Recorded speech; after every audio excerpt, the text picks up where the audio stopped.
আমার সাধনা মিটিলো আশা না করি। তোমার আর কি স্বাদ মিটবে আমি একটু শুনি। তুমি চাইলে আর কি স্বাদ মিটবে? সব তো স্বাদ মিটে গেছে। বলছি শোনো না, সামনে তো পয়লা বৈশাখ, কিছু টাকা দাও না, শপিং করবো। পয়লা বৈশাখের আমার শপিং কেউই তো, আমি তো কিনে এনে দিই। তুমি যা হারকিপ্টে মাল সে আমি জানি, তুমি যা কিনে এনে দেবে ভাই ওই 100 টাকার একটা নাইটি, না হলে সেই কবে একটা ছাপা শাড়ি এনে দেবে। আবার শাড়ি নাইটি এনে দিই, তোমার ভাগ্য ভালো। আমার বাপ তো হাত প্যান্ট জায়গা কিনে দিই, ওই পরে ঘুরে বেড়াতেন। আমি অত শত জানি না, তুমি আমাকে টাকা দাও। আমি এবছর ভেবেছি যে আমি নিজের শপিংটা নিজে গিয়ে করে নিয়ে আসবো। তবুও শুনি কত টাকা দিতে হবে? 1010 দিলেই চলবে। দাও ভাবছি। ভাবলে হবে না, এখনই দাও, আমি যাবো রাস্তায় শপিং করতে। দাও দাও, তাড়াতাড়ি দাও। ঠিক আছে, আগে একটা চা করে খাও, তারপর আমি এখন তুমি চা খেলেই ভুলে যাবে। না না, অত রিস্ক আমি নিতে পারবো না, তুমি চা খেলেই ভুলে যাবে। বলছি তো, যখন দেবো বলছি তো। তাহলে সত্যি বলছো দেবে তো? বলছি তো। তাহলে ঠিক আছে, আমি চা করে নিয়ে আসছি। দিতে হবে কিন্তু, মনে রাখবে, মাথায় রাখবে। সব এ নাও, চা খেয়ে নাও। তাড়াতাড়ি নিয়ে চলে এলো, ভালো করে করেছিল তো।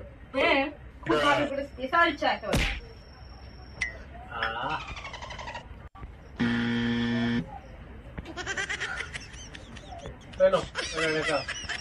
তোমার তো চা খাওয়া হয়ে গেল, তো এবার টাকাটা দাও।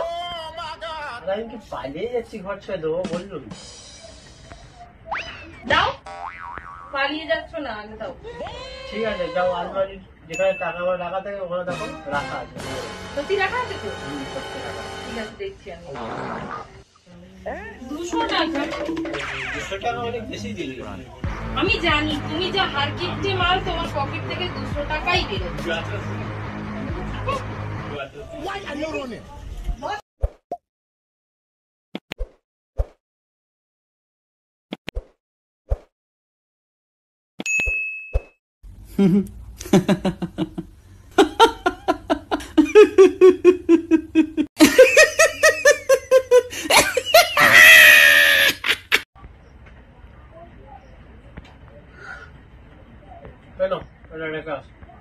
তোমার তো চা খাওয়া হয়ে গেল, তো এবার টাকাটা দাও।